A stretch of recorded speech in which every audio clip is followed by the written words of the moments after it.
14 ते 17 मार्च या कालावधीत पुरातत्व विभागामार्फत करवीर निवासिनी श्री अंबाबाई मंदिरातील श्री अंबाबाईसह श्री महाकाली आणि श्री महासरस्वती या तिन्ही गर्भगृहांचं अंतर्गत आणि बाह्य भागाचं जतन आणि संवर्धन करण्यात येणार आहे. या कामांमुळे उद्यापासून 17 मार्चपर्यंत या तिन्ही गर्भगृहांमधील दर्शन बंद राहणार आहे.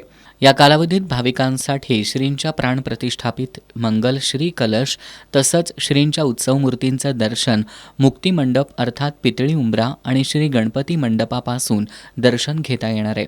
17 मार्च रोजी आवश्यक ते सर्व आगमोक्तक आणि वेदोक्त धार्मिक विधी तसंच पूर्णाहुती संपन्न झाल्यानंतर दुपारी 12:30 वाजताच्या आरतीपासून श्री जगदंबेचं दर्शन पूर्ववत सुरू करण्यात येणार असून भक्तांनी मंदिर प्रशासनाला सहकार्य करावं असं आवाहन पश्चिम महाराष्ट्र देवस्थान व्यवस्थापन समितीचे सचिव शिवराज नाईकवाडे यांनी केलं आहे.